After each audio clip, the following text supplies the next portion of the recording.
Assalamualaikum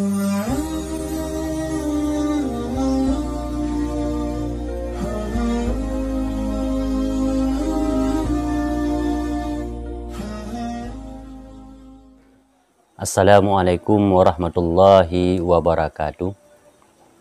Alhamdulillahirabbil alamin. Wassalatu wassalamu ala sayyidina Muhammad wa ala alihi wa sahbihi ajma'in. Pertama sekali puji dan syukur, marilah sama-sama kita serahkan kehadirat Allah Subhanahu wa taala.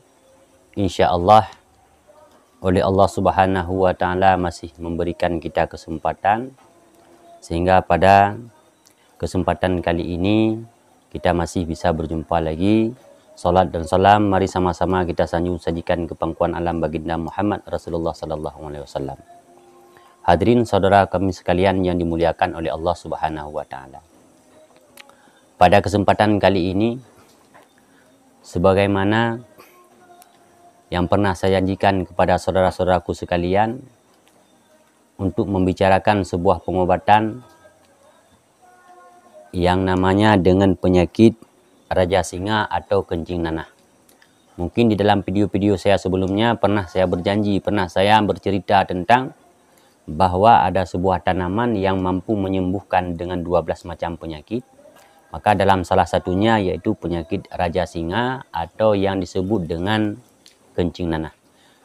Maka pada kesempatan kali ini, insya Allah kita akan membahas sebuah penyakit yang sangat luar biasa, yang bila kita menderita penyakit tersebut betul-betul benar-benar membuat kita sangat tidak nyaman, bahkan sangat was-was. Karena penyakit yang satu ini memang sangat luar biasa, namun saudaraku sekalian yang dimuliakan oleh Allah, kita jangan terpuruk dengan keadaan yang telah kita hadapi. Namun kita masih punya begitu banyak harapan yang diberikan oleh Allah Subhanahu wa taala. Terutama sekali Allah selain menjadikan kita sebagai manusia, Allah juga menjadikan tumbuh-tumbuhan yang ada di sekitar kita yang semuanya membawa manfaat untuk kita semua. Baik manfaat tumbuhan itu untuk kita konsumsi, begitu juga manfaat tumbuh-tumbuhan untuk menjadi obat atau penawar bagi kita selaku hambanya Allah. Hadirin saudara kami yang dimuliakan oleh Allah Subhanahu wa taala. Maka sebuah penyakit yang disebut dengan penyakit Raja Singa ini adalah penyakit di mana ketika kita membuang hajat kecil, ini keluar yang namanya nanah yang bercampur dengan darah. Biasanya penyakit ini diderita oleh kaum laki-laki. Dan tidak seorang pun di antara kita yang bila mengalami penyakit ini tidak merasa cemas. Tapi semua kita merasa khawatir dan sangat cemas dengan penyakit ini. Namun insya Allah pada kesempatan ini kita akan membahas bagaimana cara mengobati penyakit kencing nanah tersebut. Nah, yang pertama sekali di sini saya telah menyiapkan tumbuh-tumbuhan yang untuk mengobati penyakit kencing nanah. Inilah dia yang disebut dengan kayu sanamaki atau salamaki. Atau dalam bahasa kami sebut ini pohon cubrik. Di dalam video-video saya sebelumnya juga pernah saya nampakkan atau pernah saya kasih tahu seperti apa pohon cubrik tersebut. Cuman ada saudara saya yang belum bisa dapat mengenal pohon cubrik tersebut. Maka pada kesempatan kali ini saya turut menghadirkan atau turut membahas dan mengkasih tahu kepada saudara-saudaraku sekalian seperti apa contoh pohon cubrik tersebut. Nah, inilah dia. Ini perhatikan, ini daunnya, dia begitu teratur. Dan dia punya bunga yang seperti ini. Ini bunganya berwarna kuning. Ini bunganya yang sudah mekar seperti ini. Bunga yang sudah mekar seperti ini. Dan untuk bunga yang belum mekar, ini dia seperti ini. Inilah bunga cubrik atau salamaki. Dan untuk buahnya sendiri seperti ini. Bila telah berubah menjadi buah. Ini cuman buahnya buah masih muda. Kalau buahnya sudah tua atau sudah menua, ini buahnya tambah besar dan panjang sekitar segini. Ini yang namanya pohon sanamaki atau salamaki atau cibri. Cuman cara menggunakannya sebagai obat, tentunya ini kita jemur dulu. Kami ulangi kembali agar saudara kami dapat mengambil iktibarnya dengan sempurna hingga tidak salah dalam pengaplikasiannya. Ini kesemuanya ini terdiri dari batangnya atau cabangnya, buahnya, juga bunganya serta daunnya. Kesemuanya ini kita jemur dulu. Nah, setelah ini benar-benar kering, baru kita tumbuk hingga menjadi dedak atau kita giling dengan penggilingan. Nah, setelah menjadi dedak, nah ini dedak inilah nanti yang akan kita gunakan untuk pengobatan penyakit yang namanya penyakit kencing nanah. Ketika kita kencing itu keluar nanah yang bercampur darah. Nah, inilah obatnya. Cuman cara menggunakannya atau dengan apa kita gunakan, tentunya bubuk sanamaki ini kita akan mencampurnya dengan buah kelapa yang masih kecil. Kelapa hijau, ini kelapa hijau yang masih kecil atau dalam bahasa lain disebut dengan bluruk. Atau dengan putih kelapa hijau. Ada orang yang menyebutkannya ini kelapa kecil, ada juga yang menyebutkannya dengan bluruk, ada juga yang menyebutnya dengan putih kelapa kecil. Nah, cara membuatnya, kita ambil air putih dalam jumlah 1 liter air, kita masukkan ke dalam panci. Lalu air itu kita panaskan hingga mendidih. Ketika airnya sudah mendekati untuk mendidih, sudah mulai berbusa untuk mendidih, maka kita masukkan dulu bluruknya atau putih kelapa kecil hijau ini. Setelah kita masukkan kelapa hijau ini kelapa tidak perlu dibelah. Seperti ini saja dan tidak perlu dikupas. Kulitnya jangan dikupas.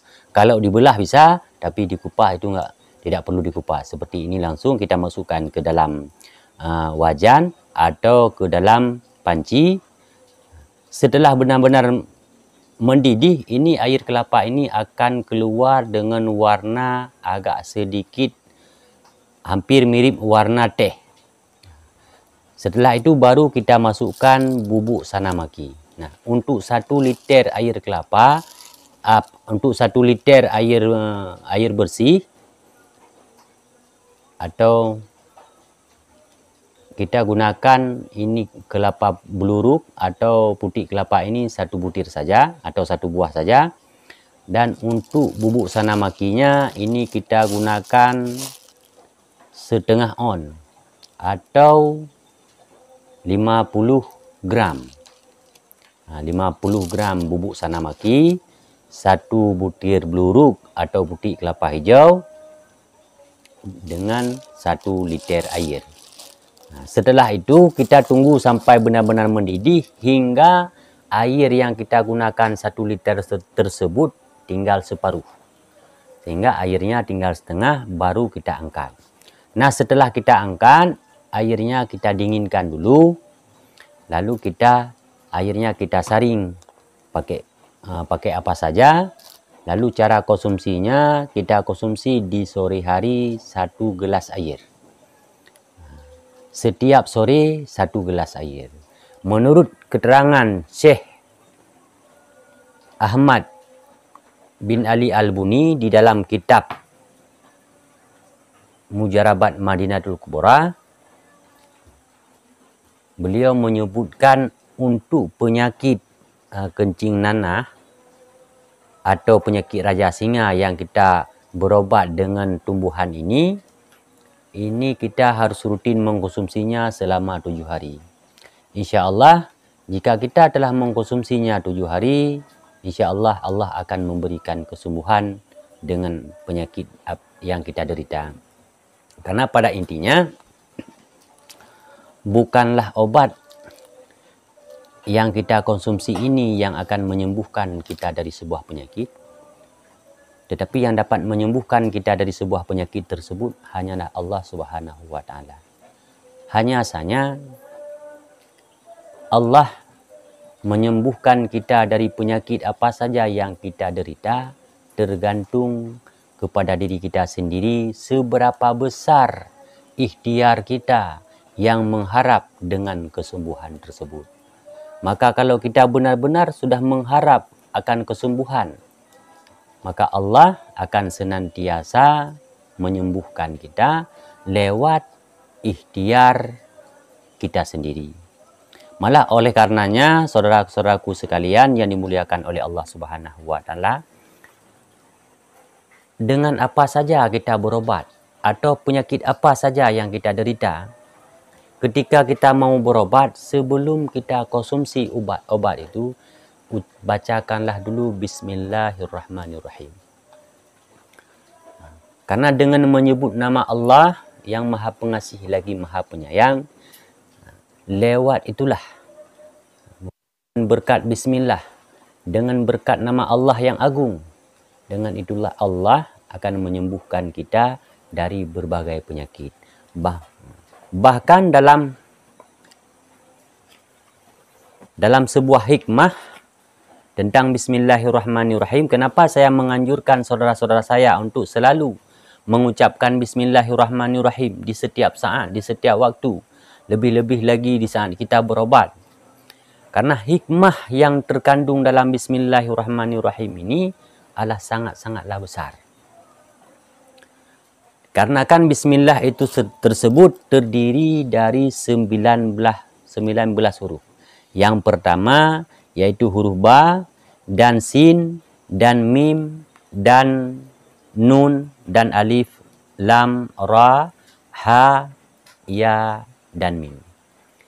Nah, ke-19 huruf ini tersimpan begitu banyak hikmahnya.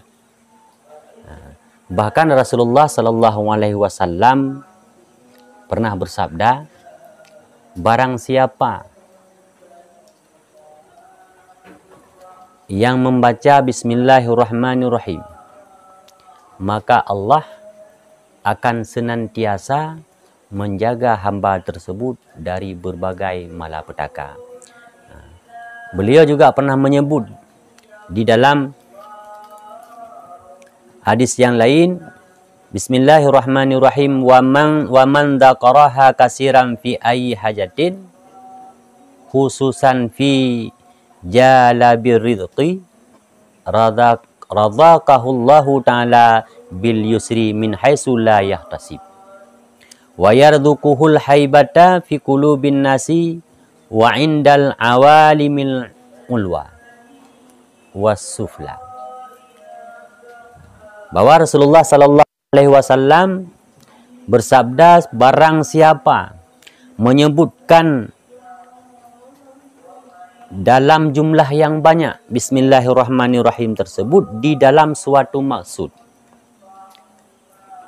khusus tentang untuk mendatangkan rezeki, insya Allah akan memberikan rezeki kepada hamba tersebut dengan mudah, dengan yang tiada diduga-duga.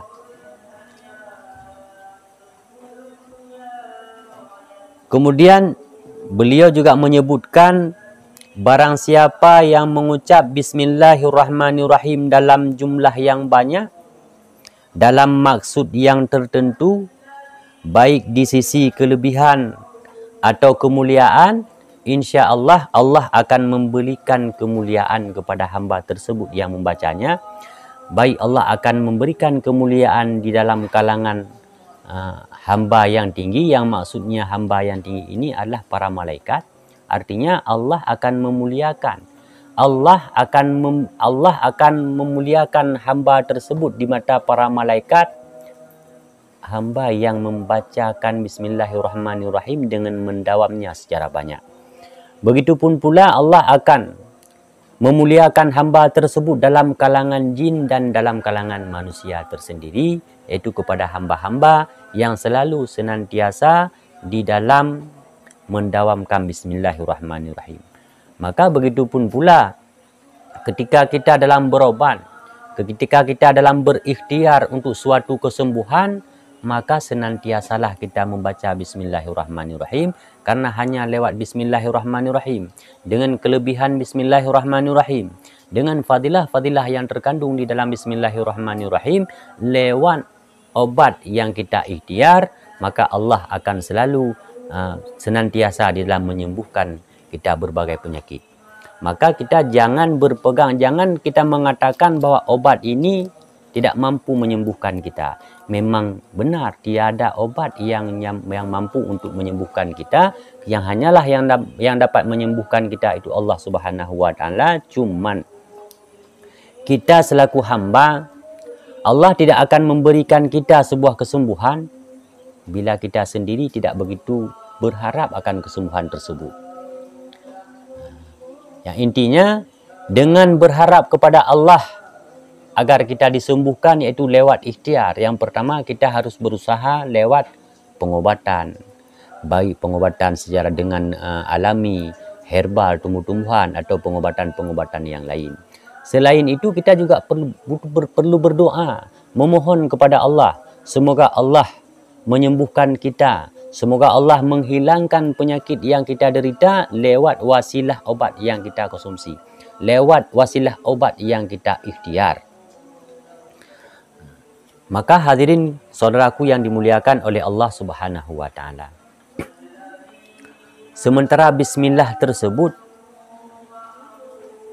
oleh Rasulullah sallallahu alaihi wasallam sangat menganjurkan kita untuk membacanya, lebih-lebih lagi dikala kita ingin ingin istirahat atau tidur di waktu malam. Sebagaimana Rasulullah sallallahu alaihi wasallam bersabda, "Wa man qara'aha indal naumi ihda wa isruna maratan amina fi tilka lailati minasyaitonir rajim wa min syarril insi wal jinni wasariqatil hariq wa min mautil fajiati wa yudafa'u anhu kulla bala'in wa fatih."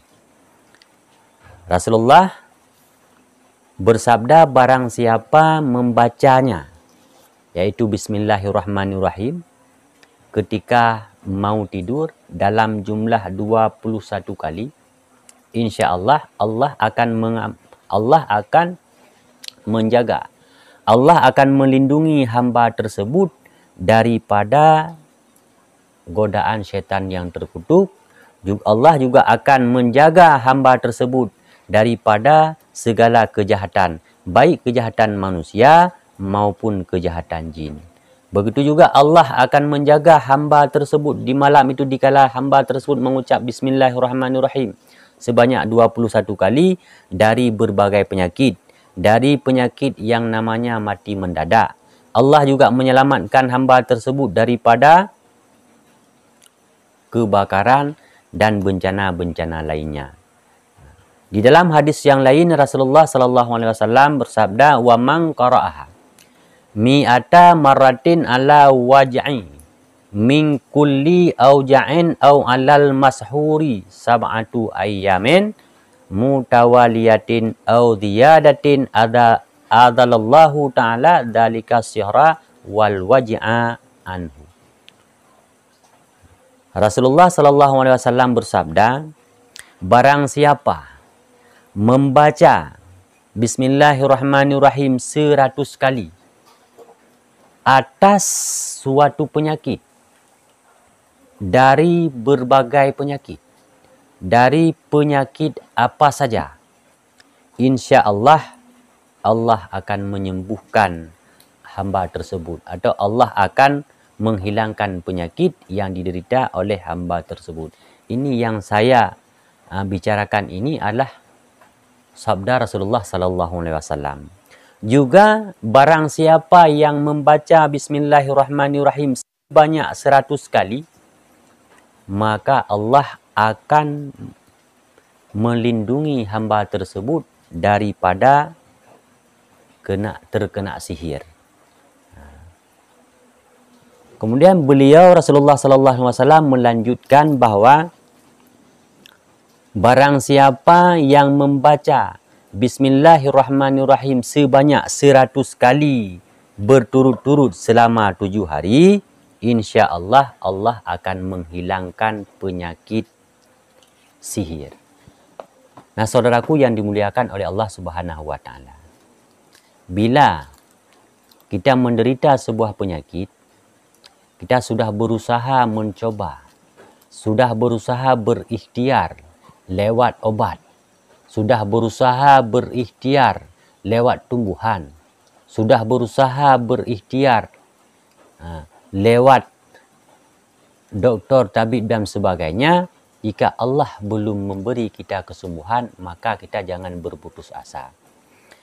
Sebagaimana yang saya sebutkan tadi, bahwa Rasulullah SAW pernah bersabda, maka saudaraku sebutkanlah, bacakanlah Bismillahirrahmanirrahim sebanyak 100 kali berturut-turut selama 7 hari. Jika kita mulai pada malam Jumat, maka kita akhiri pada malam Kamis mendatang. Insya Allah, Allah akan menyembuhkan kita dari penyakit yang kita derita. Karena Allah tidak akan menyembuhkan kita dari sebuah penyakit bila kita tidak akan mengharapkannya. Dengan berikhtiar lewat obat,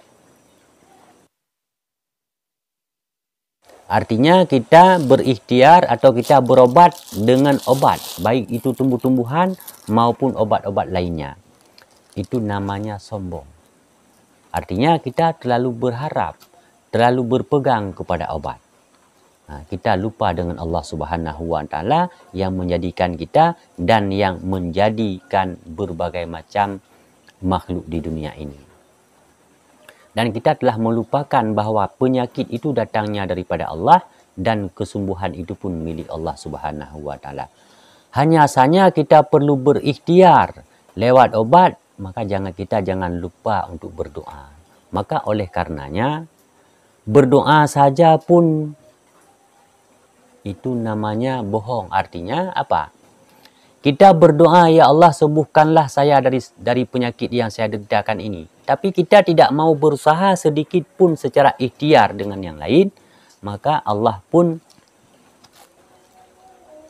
enggan memberi kita kesembuhan. Artinya karena diri kita sendiri masih ragu, masih kurang yakin dengan apakah kita akan mendapatkan kesembuhan. Maka oleh karenanya saya mengajak saudara-saudaraku sekalian, bila kita mengendap sebuah penyakit, bila kita diserang oleh sebuah penyakit, maka ketika kita berobat dengan obat apa saja, tetaplah berdoa kepada Allah, memohon kepada Allah Subhanahu wa taala agar kiranya kita dihilangkan penyakit yang kita derita.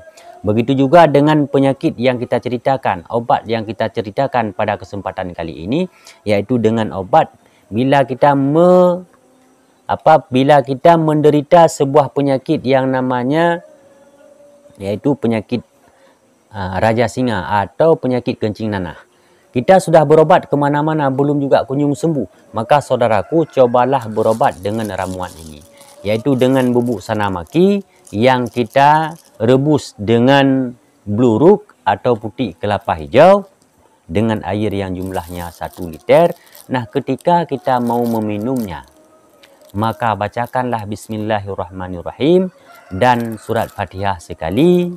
Kasatkan pahala tersebut akan baginda Muhammad Rasulullah sallallahu alaihi wasallam, juga kepada Syekh Luqmanil Hakim. Dan selain itu, di kala malam hari sebutkanlah, bacakanlah Bismillahirrahmanirrahim sebanyak 100 kali selama 7 malam berturut-turut. Insya Allah, Allah akan memberikan kita kesembuhan sebagaimana sabda Rasulullah sallallahu alaihi wasallam, wa man qara'aha mi'ata marratin ala waj'in min kulli auja'in au alal mashuri sab'atu ayyamin mutawaliyatin au ziyadatin adalallahu ta'ala dalika sihra wal waj'a anhu.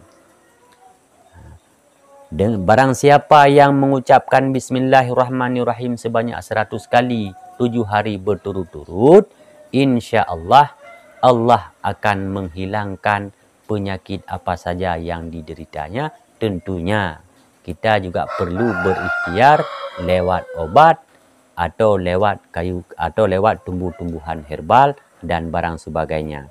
ubat sebagai bentuk daripada ikhtiar kita kepada Allah, dan bismillah ini sebagai bentuk daripada permohonan kita kepada Allah lewat daripada hikmah yang terkandung di dalam bismillahirrahmanirrahim. Hadirin saudaraku yang dimuliakan oleh Allah Subhanahu wa taala.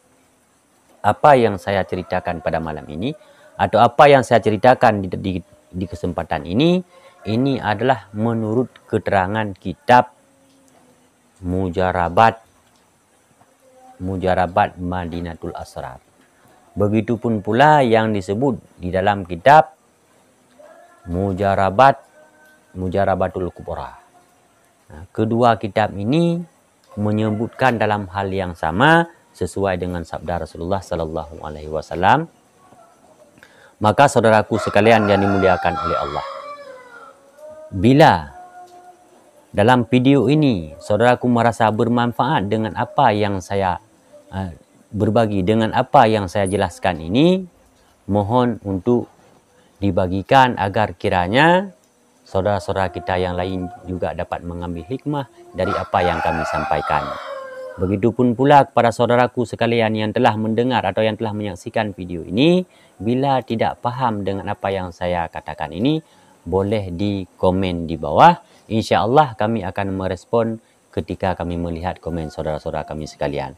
Begitupun pula bila saudara kami kurang paham atau kurang kejelasan dalam penjelasan kami, boleh juga membaca skripsi yang ada di dalam video ini. Karena di dalam video ini juga kami turut mencantumkan skripsi bagaimana cara mengolah atau cara membuat obat ini atau kayu mujarab sanamaki ini untuk dapat mengobati penyakit yang namanya kencing nanah atau penyakit raja singa. Hadirin saudaraku sekalian yang dimuliakan oleh Allah Subhanahu wa taala. Mungkin pada kesempatan ini hanya sebatas inilah yang dapat kami sampaikan. Mudah-mudahan apa yang kami sampaikan ini terutama sekali bermanfaat bagi kita semua, juga bermanfaat bagi siapa saja yang ingin mengambil atau yang ingin berikhtiar dengan obat atau penawar yang kami sampaikan ini. Mudah-mudahan Allah Subhanahu wa taala selalu senantiasa melindungi kita semua dari berbagai penyakit dan dari berbagai malapetaka. Nah, kepada saudaraku sekalian yang telah mendengar atau yang telah menonton video ini, tidak bisa memahami dengan apa yang kami sampaikan, di sini juga turut kami cantumkan skripsi di bawah. Saudara kami bisa baca skripsi. Bila juga dengan membaca skripsi yang kami cantum di bawah juga tidak dapat memahami, maka di situ juga akan kami cantumkan nomor HP. Saudaraku sekalian bisa menghubungi langsung. Insya Allah kami akan merespon, kami akan menjelaskan bagaimana tutorial cara menggunakan bubuk sanamaki ini supaya menjadi obat untuk penyakit yang namanya kencing nanah. Nah, selain itu saudaraku sekalian yang dimuliakan oleh Allah, cara untuk meminumnya saya ulangi sekali lagi. Ini nanti kita minum di 1 gelas di sore hari. Setiap sore jam setelah asar minum 1 gelas dengan kadar 200 ml kurang lebih. Insya Allah minumlah secara berturut-turut selama 7 hari. Insya Allah penyakit yang saudara kami derita, insya Allah Allah akan memberikan kesembuhan. Amin amin ya rabbal alamin. Semoga dengan video ini atau dengan tayangan ini saudara-saudara kami sekalian dapat mengambil intisarinya, dapat mengambil hikmahnya dari apa yang kami sampaikan. Lebih dan kurang kami mohon maaf. Bila ada kata-kata kami yang salah atau yang menyinggung perasaan saudara-saudara kami sekalian, dan video ini yang kami buat ini bukanlah untuk menandingi atau bukanlah untuk mempamer keahlian kami, cuma di sini kami hanya sekadar ingin berbagi. Barangkali siapa tahu ada saudara-saudara kami yang memang membutuhkan. Insya Allah lewat tayangan ini saudara kami bisa mengambil hikmahnya. Mungkin hanya ini yang dapat kami sampaikan. Wassalamualaikum warahmatullahi wabarakatuh.